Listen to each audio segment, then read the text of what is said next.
Hop. Oui, Ah oui, c'est bon, ça marche. c'est bon, ça marche. Ok. Bon, bah, on est en direct, un Ok. peu d'avance. C'est pas si grave que ça. Mhm. Voilà, on prend un peu le temps d'accueillir tout le monde, de laisser se connecter. Nous, on est bon pour les réglages, donc on devrait commencer dans pas très longtemps. Euh, hop.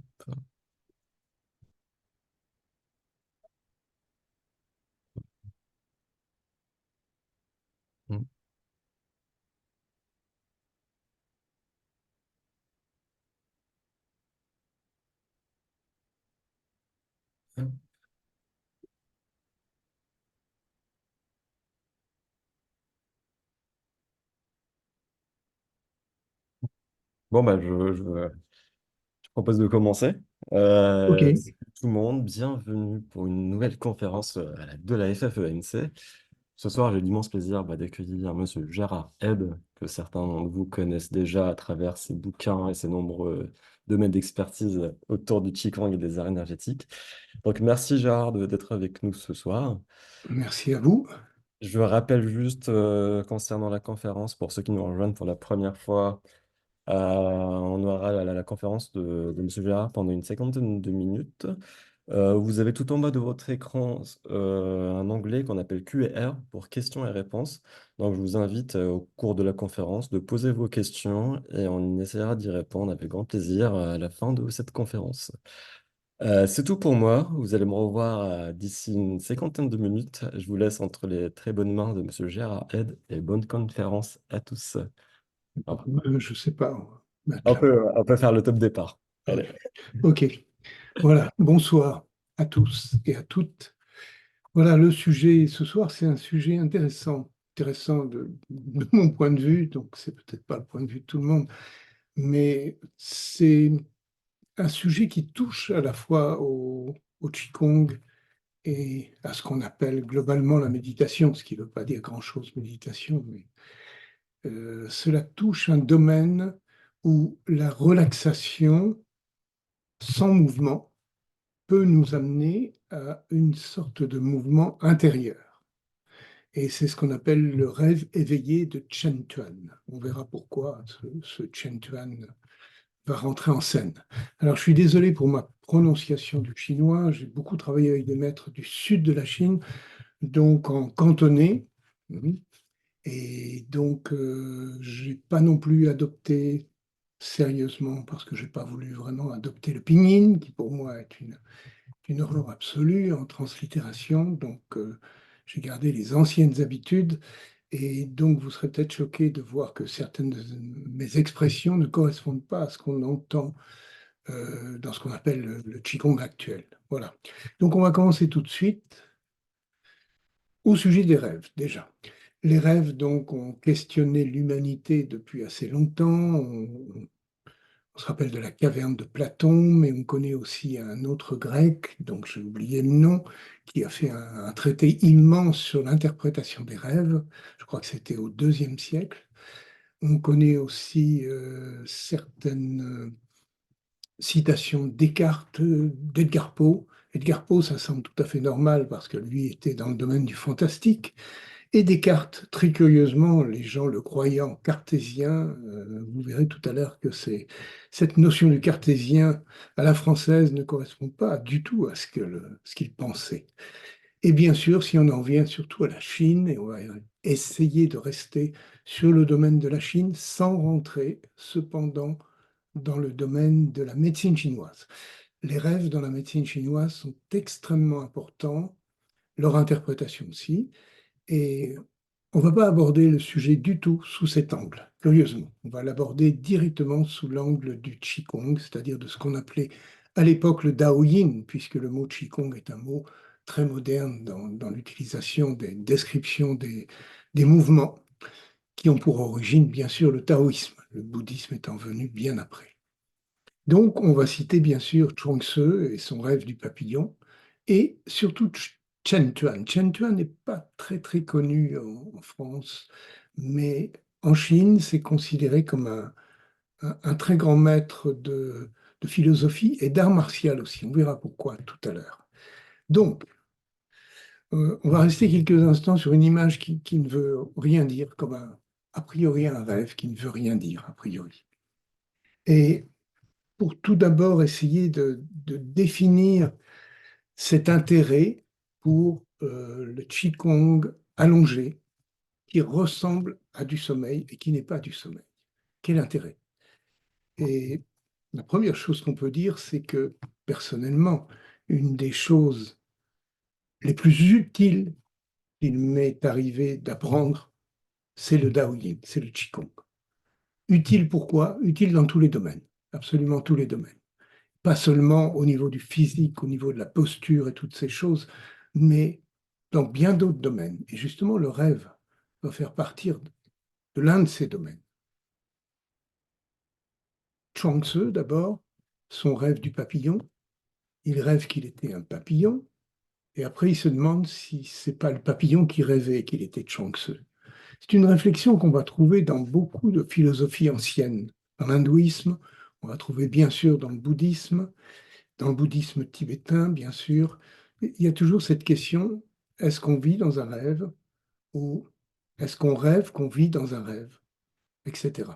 Et cette question, très souvent, des gens qui n'ont rien à voir avec la philosophie se la sont posées très tôt, quelquefois dans la vie. Hein, c'est une sorte de réflexion qu'on peut avoir, mais qu'est-ce qui nous arrive? Qu'est-ce que c'est que la vie, en fait? Et Chen Tuan, qui a développé cette idée beaucoup plus tard, 10 siècles à peu près après Chuang Tzu, Chen Tuan, qui n'était pas un moine, qui était un ermite. Alors on parle souvent des moines taoïstes. Personnellement, c'est pas ma tasse de thé, si je peux dire.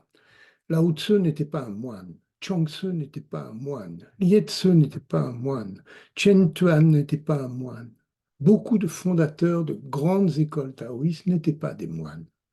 Donc, ça me choque un peu toujours cet accent qu'on met sur les moines taoïstes, les monastères taoïstes, etc. C'est pas l'essence du taoïsme. L'essence du taoïsme, on pourrait le définir comme étant une sorte de pratique d'ermite et non pas de moine, laïque, en dehors du monde. Et on n'aura pas le temps de développer cette idée. Pourquoi en dehors du monde? Pourquoi avec ce recul? Et Shen Tuan a dit, on ne sait pas en fait ce qu'il a dit, parce qu'il n'a pas laissé d'écrit. Ce sont seulement ses disciples, c'est ce qu'on appelle des écrits apocryphes, qui nous disent que Chen Tuan a dit, peut-être, que la pratique est immortelle dans le rêve. Qu'est-ce que ça veut dire? Ça veut dire précisément, dans son cas, qu'il pensait que quand on était dans le rêve, on avait un continuum de vie, même si on ne se réveillait pas. C'est une idée importante dans le Tao, hein, cette perméabilité entre notre monde et une sorte de continuum de conscience qu'ils ont appelé l'immortalité, qui n'est bien sûr pas une immortalité physique.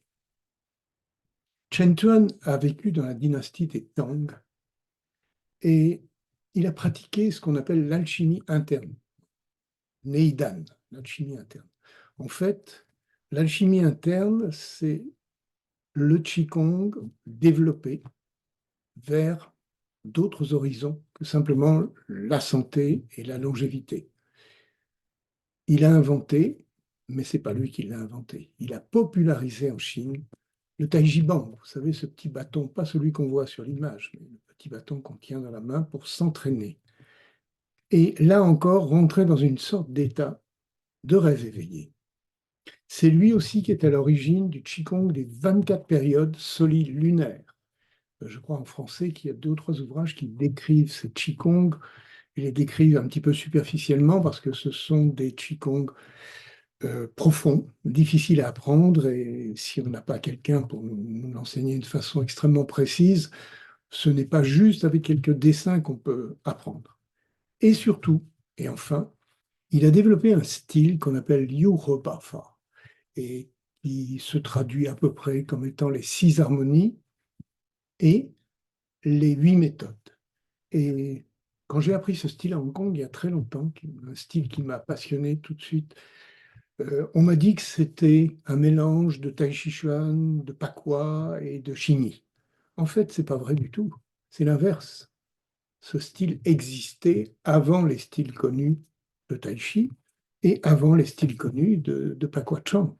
Donc on pourrait dire tout au contraire que ces styles viennent peut-être, on ne sait rien, du Liurepa, qui est une façon de s'entraîner sans s'entraîner, avec la notion de vacuité au milieu des exercices. Alors on va revenir maintenant sur l'Occident avant de repartir sur une description beaucoup plus précise de ce que Chen Tuan veut dire dans le Qigong du sommeil. René Descartes, donc, comment pouvez-vous être certain que toute votre vie n'est pas un rêve? C'est une question. La plupart des gens qui se prétendent cartésiens, ce qui ne veut pas dire grand-chose, s'ils n'ont pas lu Descartes, ils pensent tout simplement que ça veut dire ras les pâquerettes, et je ne pense pas que ce soit la définition que Descartes aimerait qu'on retienne de lui.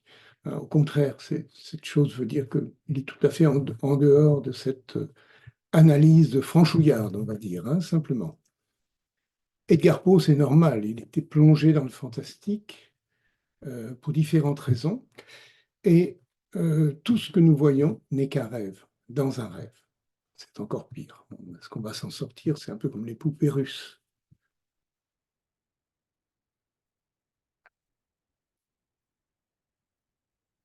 Et Jung, bien sûr, je ne vais pas trop rentrer dans le côté psychothérapie et psychanalyse parce que je ne suis pas du tout compétent dans ce domaine, qui ne m'intéresse pas particulièrement plus que cela.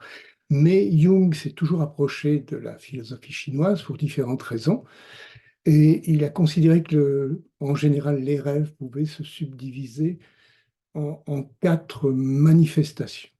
Et on va retenir surtout la dernière, la quatrième, sur cette. Le rêve est une sorte de théâtre personnel. Alors ça lui permet de dire qu'effectivement, dans le rêve, on va pouvoir diagnostiquer certaines tendances qui vont se manifester ensuite dans la vie courante. Mais il a dit aussi, bien sûr, c'est intéressant, il s'est intéressé aux archétypes. Et on verra ce que ce mot archétype peut vouloir dire en Chine ancienne. Edgar Cayce, j'ai tenu à le souligner ici, c'était une sorte il est très célèbre aux États-Unis, une sorte de voyant qui a publié des écrits de ses visions.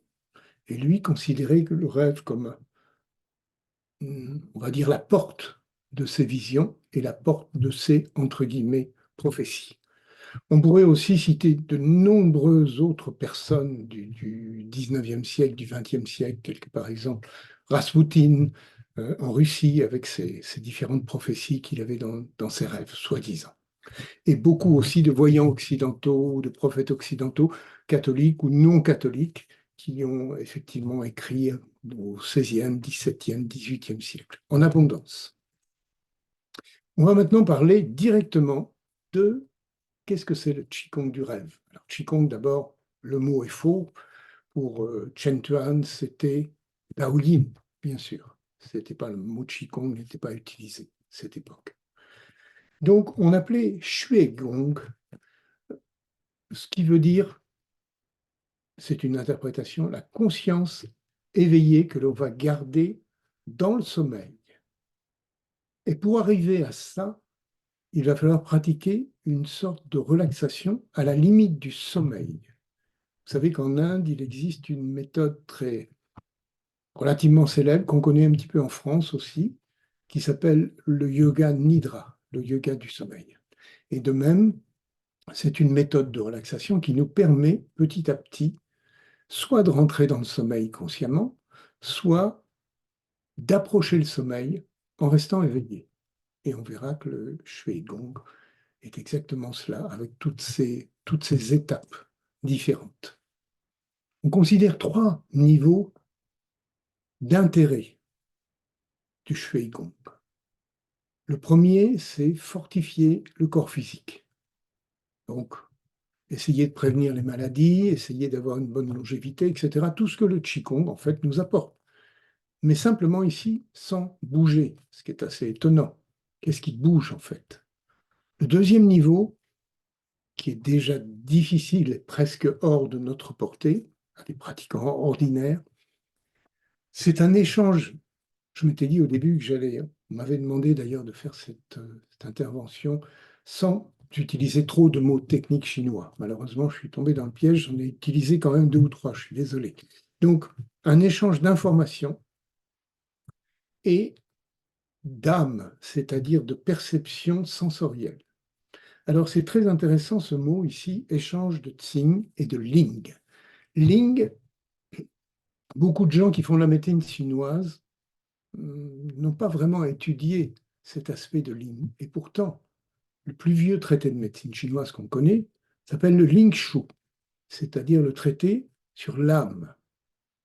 Et beaucoup de gens se posent évidemment la différence. Quelle est la différence en chinois entre le Shen et le Ling? Donc, on ne va pas rentrer dans ce domaine aujourd'hui.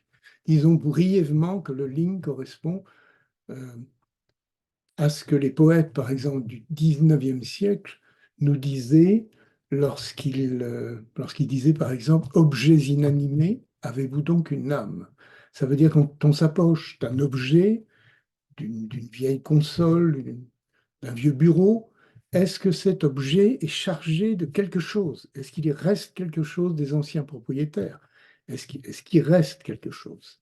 Et ça, c'est un côté que bon, la MTC moderne a voulu un petit peu éluder parce que ça touchait bien sûr aux anciennes croyances chinoises et taoïstes en particulier, et qu'à l'époque où la MTC a été reformée, on va dire sous Mao Tse-tung, il n'était pas question de rentrer dans ce domaine un petit peu, excusez-moi, dans ce domaine un petit peu douteux pour eux. Donc le Ling, effectivement, c'est une sorte de trace énergétique qui resterait dans la nature, sur des objets, ou qui existerait aussi avec les arbres, etc. Donc on est à un deuxième niveau ici. Est-ce que, en rêvant, est-ce qu'on peut atteindre, est-ce qu'on peut communiquer avec la nature d'une autre manière? Et enfin, en troisième, utiliser le Ling pour soigner une autre personne. Alors là, c'est tout à fait hors de portée du commun des mortels. Est-ce qu'on peut, avec ce Ling qu'on a développé dans le sommeil, est-ce qu'on va pouvoir se transporter vers une autre personne? Et très curieusement, sur ce domaine, il y a eu des expériences de fait en Chine dans les années 80-90. Elles sont plus tellement utilisées actuellement, plus tellement expérimentées. On reviendra sur ces sujets. La première chose qu'on se pose, le sommeil en général et les rêves en particulier, quel intérêt? Eh bien, pour Lao Tzu, Chuang Tzu, l'intérêt, c'est de revenir à la source. À la source de quoi? À la source de ce qu'on est, à la source de la vie. Très souvent, il y a une très, très, très mauvaise interprétation du taoïsme qui dit être dans le Tao, c'est aller dans le sens du courant. Il n'y a rien de plus idiot. Jamais aucun taoïste n'a dit ça. On a dit que l'eau s'adaptait à certaines formes, bien entendu, Lao Tzu disait ça. Mais il a dit tout à fait, tout au contraire. Faites comme le saumon, remontez à la source. Revenez à la source, à l'origine. Et il parlait ici de la caverne mystérieuse, qui est en fait, euh, symboliquement, le ventre de notre mère, d'où l'on vient, en quelque sorte. Donc l'intérêt du sommeil, et tout le monde le sait, c'est de revenir à la source, de se reposer, de s'arrêter et de revenir d'où on vient. Hein, c'est une chose qui peut paraître quelquefois, une interprétation qui peut paraître choquante, mais qui nous ramène aussi à ce qu'on appelle une petite mort. C'est-à-dire, ça nous ramène au début. Qu'est-ce qui se passait avant notre naissance? Question philosophique que beaucoup de gens se posent. On considère, Chen Tuan considère qu'il y a trois types de rêves. En fait, sa classification serait encore plus complexe que ça. Il y a trois types dans trois types, ce qui fait qu'il y en a déjà 9 de base au départ. Donc, il y a les rêves ordinaires. Et qu'est-ce qu'on appelle les rêves ordinaires? C'est les rêves de Monsieur Tout-le-Monde, quand on en a, ce qui est déjà pas mal, des rêves, c'est-à-dire de rêver à nos collègues, de rêver à des endroits qu'on connaît, de rêver à nos parents, de rêver à nos proches, de rêver à des paysages qu'on connaît, etc. Ce sont des rêves ordinaires. On pourrait dire des rêves sociaux. Ces rêves intéressent évidemment beaucoup les psychothérapeutes. Mais dans la méthode Shen Tuan, ce n'est pas l'objectif. L'objectif est d'aller un petit peu plus loin dans la profondeur. Et la profondeur nous amène à un deuxième type de rêve que tout le monde expérimente dans la vie, enfin j'espère, à un moment ou à un autre. Les enfants en particulier ont ce genre de rêve relativement fréquemment et s'en souviennent parfois toute leur vie. Je ne sais pas si vous êtes dans ce cas d'avoir eu un rêve dans l'enfance et de vous en souvenir extrêmement longtemps, jusqu'à maintenant. Et même peut-être de vous en souvenir maintenant, alors qu'à certaines périodes de la vie, vous aviez oublié ces rêves. Et on appelle ces rêves les rêves lumineux.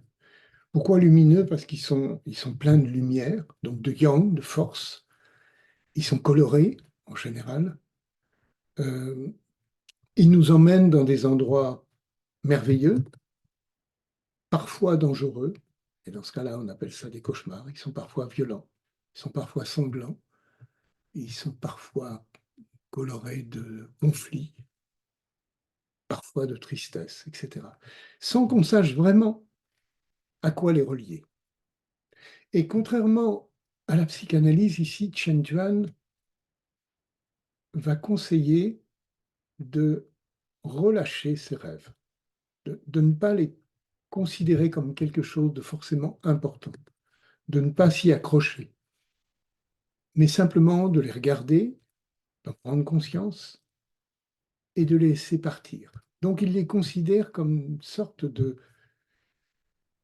possibilité de se débarrasser de toxines internes, de poisons internes, de conflits internes et surtout d'émotions négatives qui vont ainsi se libérer en lumière, ce qui est la meilleure façon de les libérer pour qu'elles ne nous fassent pas de mal à nous, personnellement, et qu'elles ne fassent pas de mal non plus aux autres. On parle ici des émotions conflictuelles. Donc la meilleure façon, c'est de ces rêves lumineux qui se détachent, on pourrait dire, comme des nuages. Et ensuite, la troisième type, alors encore plus rare bien sûr, c'est ce qu'il appelait les rêves véritables. C'est une référence à l'homme véritable de Lao Tzu. Donc ces rêves véritables qui, non duels, qui vont nous montrer en quelque sorte peut-être quelque chose qu'on ne veut pas toujours voir, mais qui vont nous montrer une forme de réalité dont on a peur quelquefois de s'approcher. Et on va regarder ces choses avec un certain détachement. C'est ce que Lao Tzu appelait le Wu Wei, le non-agir.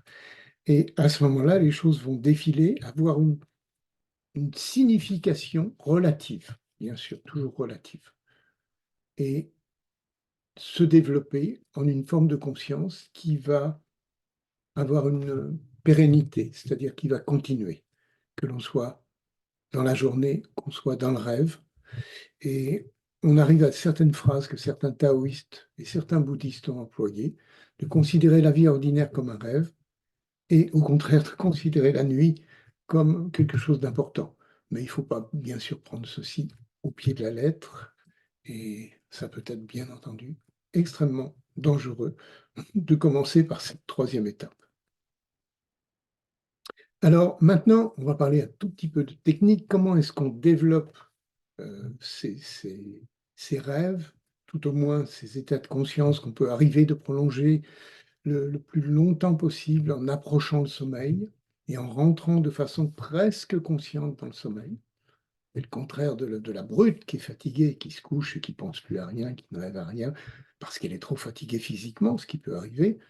Pas forcément une brute, mais aussi quelqu'un qui a travaillé physiquement. Ici, au contraire, on va rentrer doucement dans un autre état conscient grâce à une concentration. Alors c'est paradoxal, on est en train de plus ou moins de s'endormir et en même temps, on se concentre. On se concentre sur 5 points importants qu'on appelle les 5 portes. Certaines formes de Qigong modernes, d'ailleurs, utilisent ces 5 portes.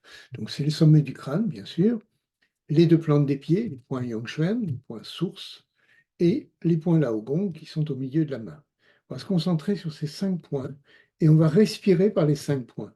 C'est tout simplement un exercice à la fois de perception. Si on a le temps, on parlera un petit peu des perceptions, mais malheureusement, le temps tourne, je regarde ma montre. Voilà. Donc, perceptions qui sont extrêmement importantes dans le Qigong taoïste. On parle beaucoup dans le Qigong moderne de yi, de conduire la pensée quelque part.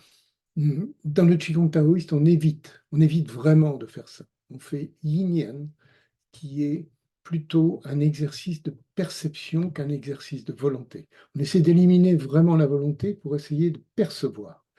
Et là, on perçoit la plante des pieds, on perçoit les mains, on perçoit le sommet du crâne, tout ça en même temps. C'est une habitude, hein, tout simplement, un entraînement. Et petit à petit, on finit par percevoir une sorte de respiration qui va nous emmener dans le ventre et ensuite dans l'univers. À l'inspiration, on va imaginer que la lumière rentre par ces 5 points, arrive dans le ventre, et à l'expiration, au contraire, on va imaginer que le ventre devient immense et qu'il va toucher l'univers. C'est ce qu'on appelle quelquefois, là, à tort certainement, la respiration inversée, ou quelquefois la respiration embryonnaire quand elle est presque, qu'elle s'éteint presque, hein, qu'elle devient presque inexistante. Donc la respiration universelle, c'est respirer avec la nature.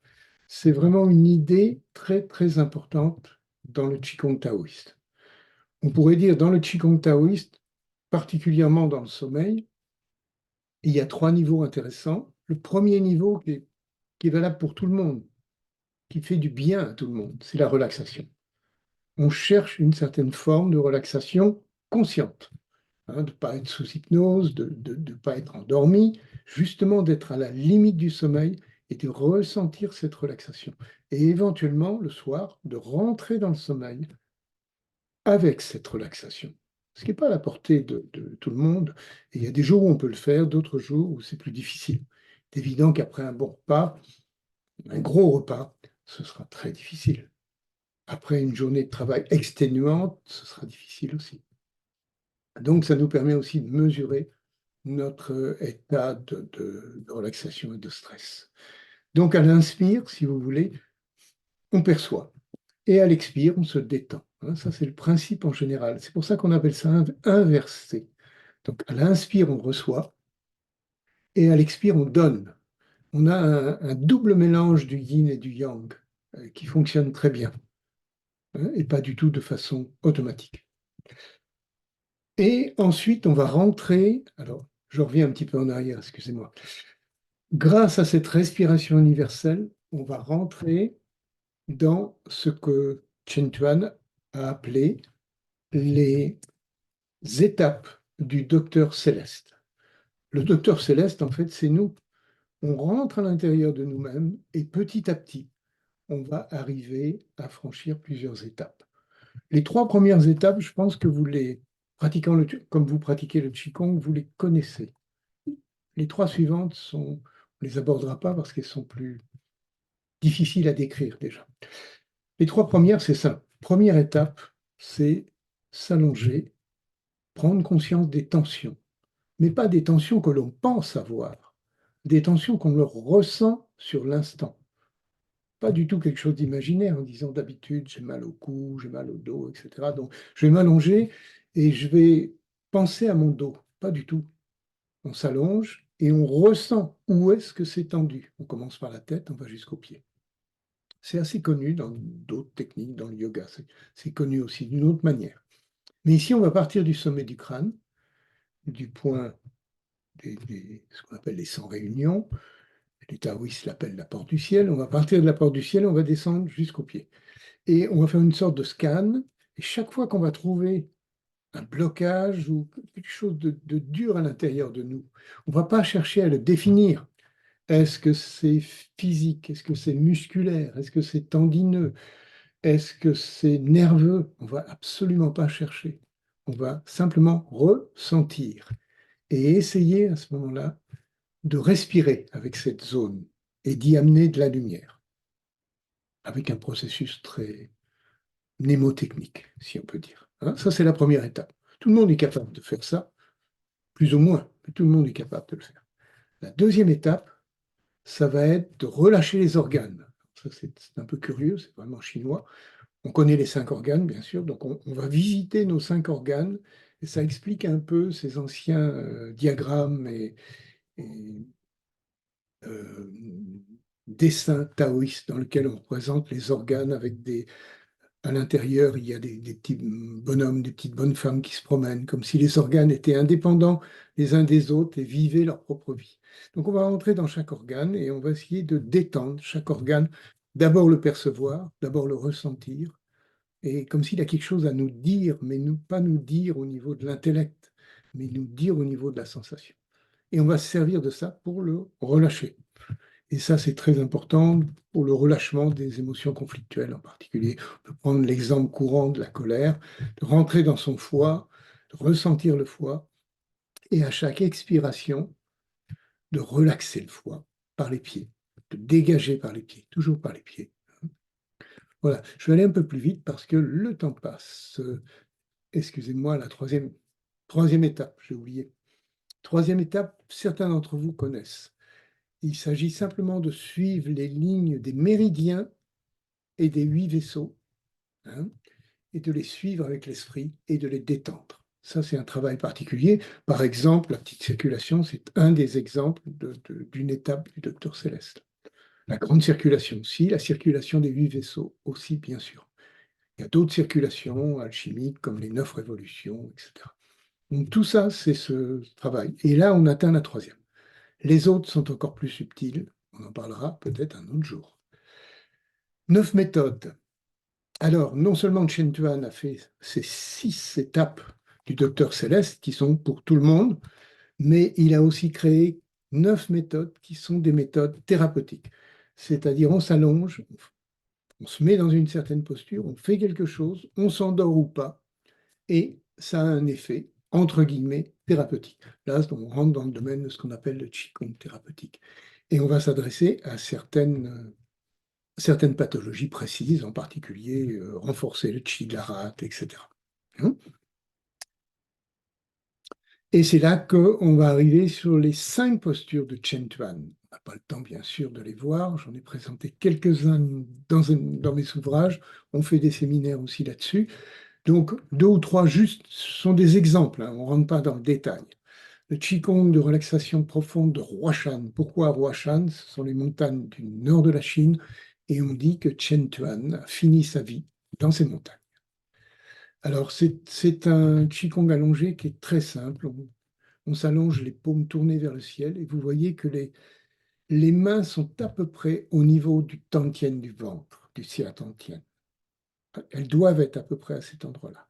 Elles sont un petit peu distantes du corps et on laisse les tensions glisser vers les points Yongshan qui sont présentés en bas, vers les pieds. On ouvre la porte du ciel au sommet du crâne et c'est là qu'on peut effectivement commencer à appliquer les 6 étapes dont on a parlé tout à l'heure. Hein, c'est un Qigong de relaxation. On peut se contenter simplement de la première étape, détendre jusqu'aux pieds. Et quel que soit le moment de la journée, ce sera formidable. Et si c'est à l'endormissement, ce sera aussi formidable. Simplement pas après les repas, bien entendu, hein, ni en faisant une quelconque action. Quelque chose maintenant de plus précis, ça c'est un Qigong qui est bon pour la digestion en général. On met les paumes l'une sur l'autre. En général, on met la paume gauche sur le nombril, la paume droite par-dessus la paume gauche, homme comme femme, et on met la jambe gauche au-dessus, on croise en fait les chevilles. Vous voyez à peu près que c'est au niveau du point Sisrat, à peu près. On laisse les genoux se détendre sur les côtés. On met des oreillers si ça fait mal, pour ne pas avoir mal. On met des oreillers sous les genoux, pour pas que ça nous tire dessus. On met un bon oreiller aussi sous la tête et on se détend en comptant ses respirations. On dit en général 36 respirations, mais ça fait beaucoup. Donc, je pense que 9 respirations, déjà, ça fait un bon exercice. Un autre exercice encore plus important, on les appelle les boucles digestives. Les 2 mains enlacées. Alors, il y a un petit problème sur la description ici. Je crois que c'est... Oui, il n'y a pas la description en fait. Vous voyez ici le point 6 rat en bas et qui est en contact avec le point 4 rat de l'autre pied. C'est un peu la position latérale de sécurité, hein. Et on a aussi la main, ici la main gauche, qui touche le coude au niveau du méridien du gros intestin.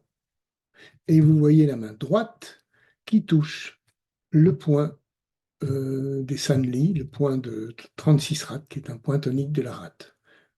Et on se met sur le côté, comme ça, en respirant, comme on a dit tout à l'heure, et en regardant son ventre. On ne voit pas la tête ici, mais le regard est dirigé vers le Tantien. Vous voyez, ça, ce sont les postures qu'on appelle thérapeutiques de Chen Chuan.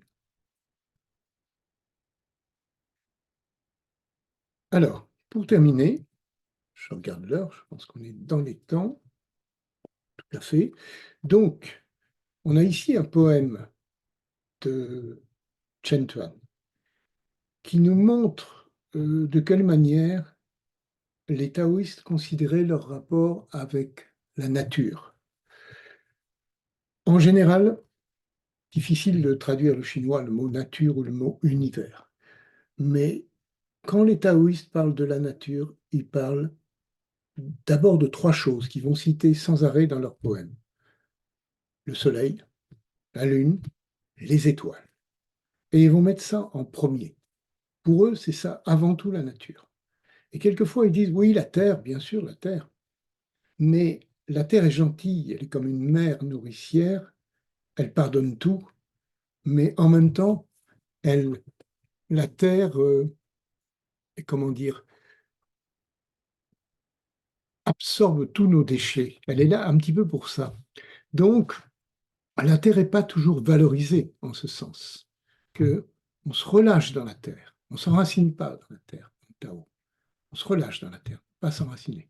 On s'enracine dans le ciel, on se relâche dans la terre.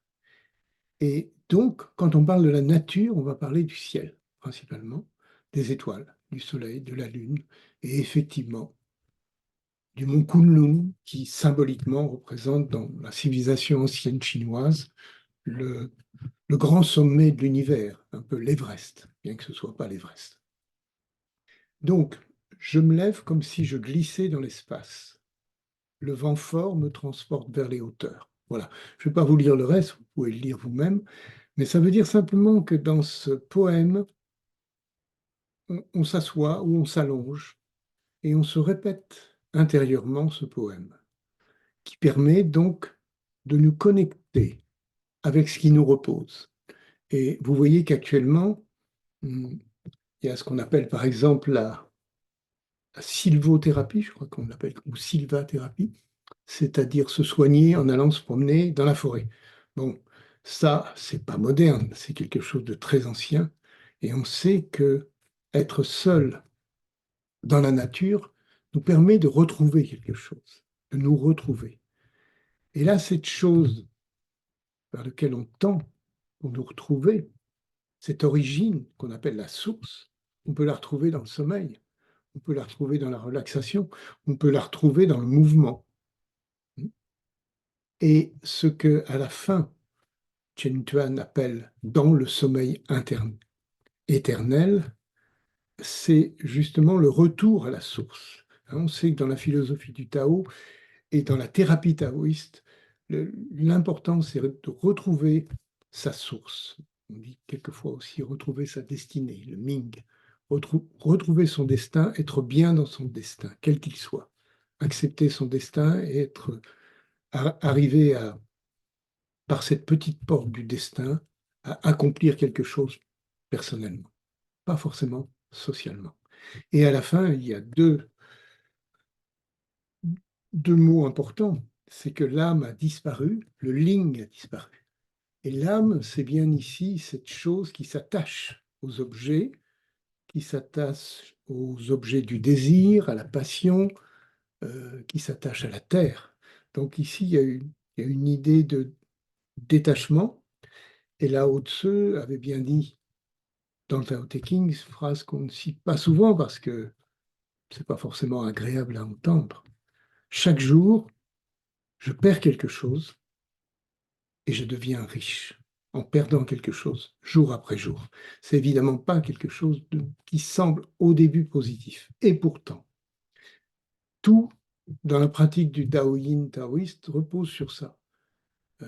Relâcher, retourner à l'origine, se ressourcer. Et se ressourcer où? À l'origine. Et à ce moment-là, le corps est immobile et on pourrait rajouter, ce qu'ont rajouté beaucoup de maîtres taoïstes après lui, quand le corps est immobile, le chi se met à circuler et l'esprit s'ouvre, le shen s'ouvre à la communication avec l'univers. L'anxiété disparaît, la peur disparaît. Donc, c'est le but du Qigong allongé. Pour finir, je voulais vous présenter très rapidement la filiation par laquelle j'ai eu ces enseignements qu'on trouve même pas facilement dans des livres parce que ce sont des interprétations modernes de taoïstes qui ont vécu vraiment sur Terre à l'époque moderne. Mon maître principal, donc Ye Tsai-yang, de Taïwan. Pourquoi Taïwan? Ben, tout simplement parce que il a quitté la Chine quand c'est devenu très dangereux dans les années 50, je pense à peu près. Et donc, il appartenait à ce qu'on appelle Longmen, la porte du dragon. Et la porte du dragon, c'est un nom qui est très général. C'est une école qui comporte de nombreux aspects en Chine. Et c'est très certainement l'école taoïste qui a survécu à tout ce qui s'est passé en Chine ces derniers siècles, qui a survécu aux derniers empereurs, qui a survécu aussi à l'arrivée violente du communisme, etc., qui a survécu à tout. Et Longmen, ça veut dire porte du dragon. Et en Chine, c'est très célèbre. Il y a beaucoup de films là-dessus, sur les sept disciples qui ont fondé cette école et qui ont empêché Gengis Khan d'envahir la Chine. Ça, c'est la grande légende de Longmen. Longmen est une école très, très ouverte qui inclut des enseignements bouddhistes aussi, tels que par exemple la Prajnaparamita, des enseignements de Confucius, malheureusement, ça c'est mon opinion, c'est idiot, mais malheureusement des enseignements de Confucius et aussi bien sûr l'essence de Lao Tse. Il y a une école Longmen du Sud, très curieusement elle a été fondée dans le Nord, et une école Longmen du Nord qui vient du Sud. Voilà, c'est les grands paradoxes chinois. Il y a des aspects monastiques et il y a des aspects laïques. Et moi, je me suis toujours plutôt intéressé aux aspects laïques. Et Ye Tsai-yang, qui était mon tuteur, était totalement et complètement laïque.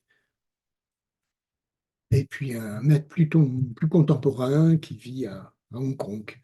Hein, ici, on l'a pris en photo près du lac de Lac Léman. Ici, avec le fameux chasse-mouche taoïste qui symboliquement servait à chasser les démons, hein, mais qui sert aussi dans les arts martiaux taoïstes internes. Voilà, je pense, je vais regarder l'heure, mais comme on est assez strict, voilà, on arrive à la fin. Donc, vous avez ici, si vous voulez, je ne sais pas, j'ai été ici, il y a certaines publications, certains stages, voilà, vous avez les sites qui ne sont pas forcément à jour, mais vous avez la liste des sites ici. Euh, voilà, donc, si vous avez des questions, je vais les écouter parce que je ne les ai pas je les cherche en texte, mais je ne les vois pas. Je vois quelqu'un, Christian, qui a levé la main, mais je ne vois pas Ah, sa main et je ne vois pas. oui, je reviens, je vais essayer de recueillir toutes les questions que vous avez sur le chat. Est-ce que tu m'entends bien là? Oui, j'entends, c'est un peu comme Oui. dans un aquarium, mais j'entends quand même. Ok, Oui, on va changer ça tout de suite. Hop. Ok. Donc voilà, comme j'ai dit au tout début, voilà, vous pouvez poser vos questions encore maintenant sur l'onglet Q&R. On va essayer d'y répondre à présent. Alors, j'ai une question de Laurent qui nous dit quelle est la différence entre le Yin Kong et le Chui Kong. Désolé pour la prononciation. oui. Donc, le Qigong, c'est un terme que j'aime pas beaucoup, qui est un terme générique qui a été inventé dans les années 50. Bon, c'est un fourre-tout, le mot Qigong. Il y a tout dedans. il y a les entraînements bouddhistes sur les moelles, il y a les entraînements sur les tendons de Shaolin, il y a la tarte à la crème du Qigong, les 8 Baduanjin, il y a tout dedans. Et donc, forcément, le Qigong du sommeil, il est dedans. Si on dit Qigong, il est forcément inclus. C'est une partie de ce qu'on appelle actuellement, en langage moderne, le Qigong. Mais il faut savoir que c'était, dans les temps anciens, c'était un Daoyin, c'est-à-dire difficile à définir, le Daoyin. Une façon de bouger une façon de bouger pour faire évoluer les choses euh, au niveau des trois. Euh, bon, c'est une question intéressante parce que pour les taoïstes, il y a trois niveaux très simples. On a le niveau de la survie. Tout le monde, on a tous ce niveau-là. Quand on a à manger, quand on peut dormir quelque part, heureusement, ce niveau-là, il est un petit peu de côté. Il y a le niveau de la survie. Le deuxième niveau, quand on survit, c'est de se développer d'une façon ou d'une autre, que ce soit en se reproduisant ou que ce soit en travaillant, en faisant un art, n'importe quoi. On se développe. C'est le deuxième niveau. Et le troisième niveau, qui est plus difficile, c'est l'ouverture à l'univers. Hein, ça, c'est pour les taoïstes. Donc, trois niveaux. Premier niveau, la survie, indispensable. Deuxième niveau, se développer. Et troisième niveau, éventuellement, s'ouvrir à l'univers. Et donc, le Shuigong est une façon d'aborder ces trois niveaux de façon relâchée, qui va complémenter le travail assis et le travail debout en mouvement. Et pour les anciens maîtres du Tao, les trois étaient indispensables. Il fallait être en mouvement, par exemple comme le Tai Chi ou le Qigong. Il fallait être assis, comme la méditation stricte. Et il fallait aussi travailler en s'allongeant avec le sommeil ou quand on peut se relaxer dans n'importe quelle condition, dans un train, n'importe où. Pas au volant, bien sûr, hein. C'est la seule condition qui est exclue. Voilà, j'espère avoir répondu à la question. J'imagine. Je vais rebondir sur une prochaine question d'un spectateur anonyme. Pouvez-vous préciser, Chin, information, des informations qui proviennent de la source? Quel type d'information? Ah, j'ai pas compris la question. La source de... Oui, c'est pas grave. Si on vous invite à reformuler votre question peut-être pour plus tard. Alors, voilà, j'ai une question technique de la part de Christian qui demande si on recevra ou le doc sera mis en place quelque part, que vous venez de présenter actuellement. Non, je crois que vous l'avez sur... Ah oui, vous voulez dire le PowerPoint. Je pas compris. Oui. Non, bah, vous l'avez automatiquement puisque vous pouvez, je crois, hein, vous avez accès à l'enregistrement. Hmm. Hein, c'est bien Oui, bien ça. sûr. Donc après, Voilà, je rappelle que l'enregistrement de cette conférence vous voilà, est transmis le lundi suivant.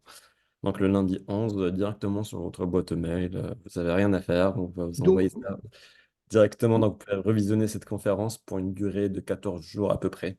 Donc je vous voilà. invite à prendre des Et notes. une fois que vous l'avez chez vous, vous l'avez, il n'y a pas de problème. Je vais enchaîner avec une question d'Éric Comte, qui vous remercie pour votre intervention, qui nous dit qu'il pratique du yoga Nidra depuis longtemps. Et C'est bien. où les interrogations, ça c'est sur la méthode, est-elle développée sous cette vision chinoise quelque part? Est-ce qu'il y a des livres, des références culturelles pour approfondir sa connaissance? Alors, oui, cette méthode existe. C'est pas exactement la même méthode que le yoga nidra, mais il y a beaucoup d'aspects semblables. Et donc, cette méthode existe depuis longtemps en Chine. Il y a beaucoup de livres en chinois. Bonne chance. Et très peu de livres en français, à ma connaissance, il n'y en a pas. C'est pour ça que je vais en faire un petit manuel, mais un petit livre qui ne sera pas complet, mais qui aura au moins des bases, que je vais publier dans peu de temps. Mais sinon, en anglais, vous pouvez, je crois, trouver deux ou trois livres. Si vous cherchez bien, vous trouverez des livres sur la méthode de Chen Tuan. Il y en a, pas beaucoup. Il n'y a pas beaucoup de choses, en fait, hein. Pourquoi? Parce que c'est un domaine assez difficile à traduire. Euh, c'est un domaine qui touche à la fois la philosophie, le Qigong, le Daoyin, le chinois ancien, et donc de trouver des traducteurs, c'est très difficile. Et il faut toujours en trouver deux. un qui est du côté chinois et un autre qui est du côté de la langue. C'est pas si simple. C'est pourquoi on n'a pas beaucoup de traductions de beaucoup de traités taoïstes. En fait, on n'a pas beaucoup de traductions parce qu'en fait, ça coûte très cher de faire traduire. Voilà, c'est la réponse. Et en ce moment, l'édition ne va pas très bien, donc je vois pas beaucoup d'éditeurs qui vont investir, parce que c'est un investissement en temps, en argent. Je connais pas beaucoup de gens qui vont investir dans ce domaine-là. Et en plus, c'est un sujet qui est difficile à apprendre dans les écoles. Nous, on fait quelques séminaires là-dessus parce que c'est facile en Occident.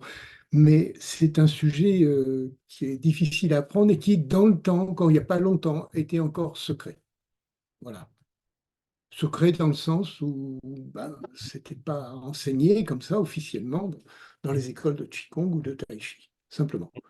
D'accord. Je rebondis sur une nouvelle question qui nous dit est-ce que le Ling a un rapport avec des émotions, avec les émotions?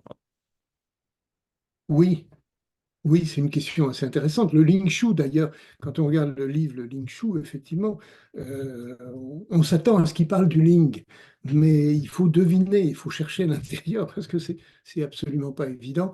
Mais oui, c'est sans arrêt en réponse aux émotions. Il y a même un passage dans le Ling Shu qui dit que les trois quarts des maladies viennent indirectement des cinq émotions conflictuelles, hein. Donc il y a un passage là-dessus. Et donc le Ling, effectivement, est très lié aux émotions. Ce qui fait que les Occidentaux en particulier, mais beaucoup de Chinois aussi, sont toujours obnubilés et fascinés par les maîtres ou les faux maîtres, parce que les faux sont très, très, très nombreux, beaucoup plus que les vrais maîtres, qui pratiqueraient des choses un peu qui nous sembleraient magiques, hein, comme repousser des gens à distance ou faire des choses comme ça. Donc, les taoïstes ont toujours mis en garde contre l'attachement à cette chose. Parce que si effectivement, pour se guérir, il suffisait simplement d'avoir une pensée positive, et pour arrêter une guerre, il suffisait simplement d'avoir une pensée positive, ce serait fait. Mais J'imagine. ça ne marche pas comme ça. Alors, je vais chercher d'autres questions. Vous êtes nombreux ce soir à en poser. C'est très bien. Ça permet d'élargir un peu plus le débat. Euh, du coup, une question, une autre, alors, qui nous dit, qu'est-ce que l'on fait avec nos pensées qui défilent quand on pratique le Qigong éveillé? Mais justement, on pratique pour ça. On les regarde bêtement. Au début, on les regarde bêtement sans s'y accrocher. C'est très important. Ces pensées passent comme des nuages. Il y a des choses mnémotechniques qui peuvent marcher pour certains, mieux pour d'autres que d'autres. Et par exemple, une technique qui est très connue, c'est qu'on est allongé, on regarde ces pensées qui arrivent comme si elles appartenaient à quelqu'un d'autre. Et dès qu'on en voit une qui arrive, on envoie le dragon. Le dragon, avec ses griffes, déchire la pensée, la déstructure. Donc, si vous voulez, c'est le contraire de la psychanalyse. On ne se dit pas, tiens, voilà une pensée intéressante, je vais la noter sur un carnet. Au contraire, voilà une pensée qui s'en va, qui se détache de moi, je suis libre, je cours pas après, je me dis, c'est super, elle s'en va, et je la laisse partir. Alors, ça paraît très théorique, mais c'est une perception, c'est une sensation, et ça marche. Ça marche. Ça ne peut pas se décrire. C'est quelque chose qu'on ne peut pas écrire. Hmm. On peut s'entraîner. C'est comme un pianiste qui arrive à improviser, ou ça vient tout seul, c'est tout. C'est la pratique qui donne ça.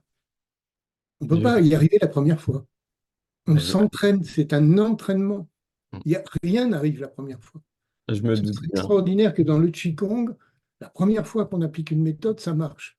C'est comme si on disait à quelqu'un, qui apprend le piano, regardez cette partition, jouez là au piano, ça va marcher. Ça ne peut pas marcher.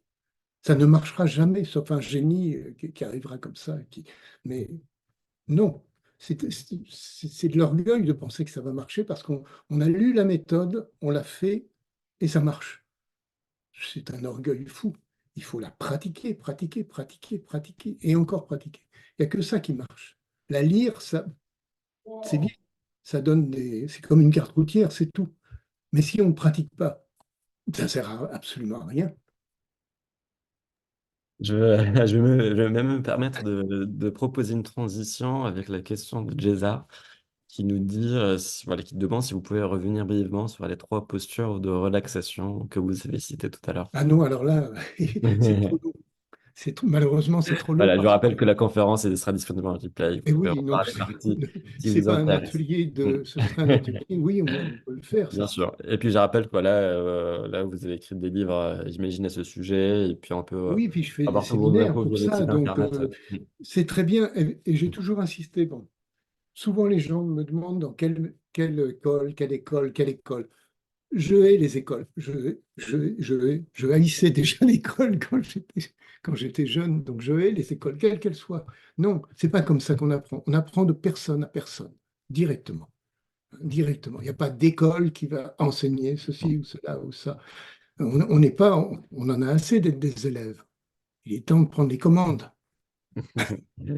Je vais suivre après une question qui nous dit, est-ce que par le chain qu'on se connecte ou qu'on s'ouvre au cosmique? Pas au comique, hein, au cosmique. Euh,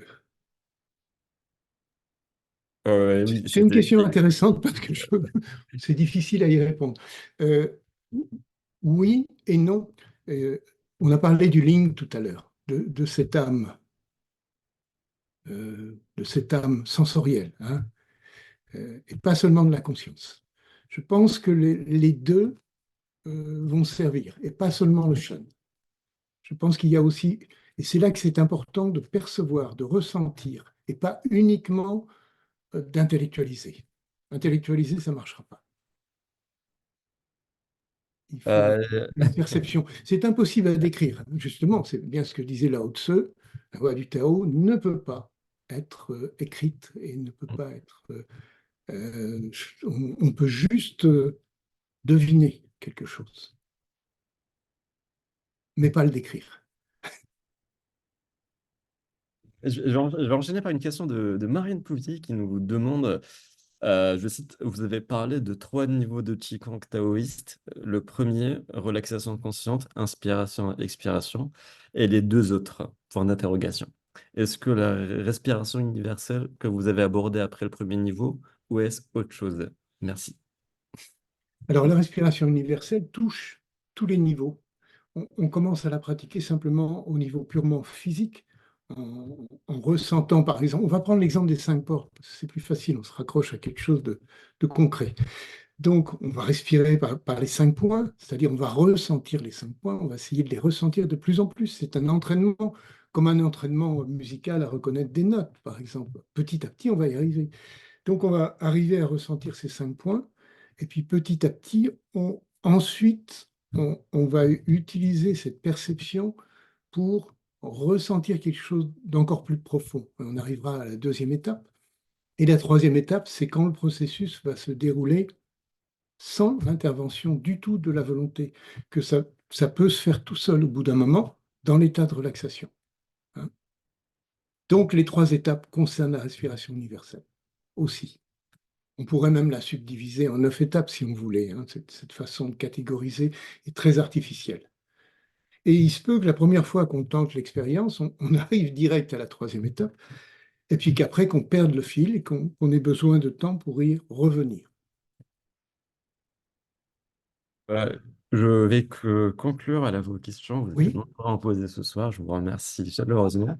Par une question qui nous demande, est-ce que le Ling est en lien avec les unes ou les pots? Désolé encore pour la prononciation. Ah, pardon, c'est le premier mot que j'ai pas entendu, Oui, c'était le Ling. L-I-N-G, le Ling. Ah, le Ling. Oui, Ling oui, il pose beaucoup est de en lien problèmes, avec ce les unes Ling. et ou les pots. Est-ce qu'on peut le ressentir dans les poux? C'est encore une question complexe parce que on peut répondre oui et non. Dans les poux ordinaires, c'est pas ce qu'on cherche, bien entendu, mais beaucoup de maîtres des poux en Chine, ils sont peu nombreux.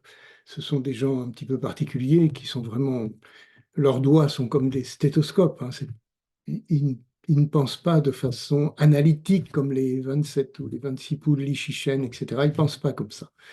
Ils arrivent à percevoir quelque chose dans une personne. En général, c'est des pratiquants qui ont consulté des milliers et des milliers de personnes. Ils arrivent donc à ressentir effectivement, ceux-là arrivent à ressentir le Ling assez facilement.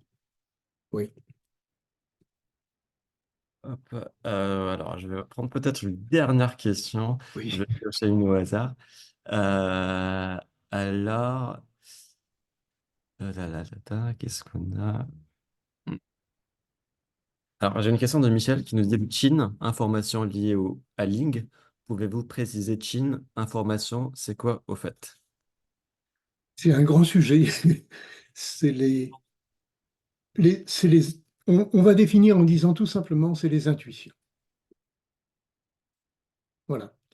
Le Qing, c'est des informations intuitives. Bon. Immense, mais Hmm, en même temps, c'est difficile à définir aussi. hmm, Sans utiliser des termes techniques, taoïstes ou hmm, chinois, ou, etc. Disons simplement, le Qing, ce sont des informations intuitives. hmm, On ne va pas dire de voyance, hein, pas du tout, hein, je ne veux pas aller du tout dans ce sens-là, mais des intuitions sur hmm, lesquelles il ne faut pas s'appuyer parce qu'une intuition a toujours une part de mystère. Donc, on ne peut jamais s'appuyer, ce n'est pas scientifique une intuition. hmm. Et pourtant, Einstein s'en est servi pour construire la plus grande science actuelle, la science de la physique nucléaire. Et pourtant, c'est né d'une intuition. Voilà, on peut définir le signe comme étant ceci. Hmm. Sur ces belles paroles, j'ai envie de conclure cette magnifique, très enrichissante soirée qu'on vient de Yes. passer ensemble. Donc, je vous remercie à tous pour votre présence, voilà, pour vos questions qui ont permis d'enrichir le débat. Je remercie Monsieur Bonjour à Gérard celui. Ed d'avoir accepté notre invitation ce soir.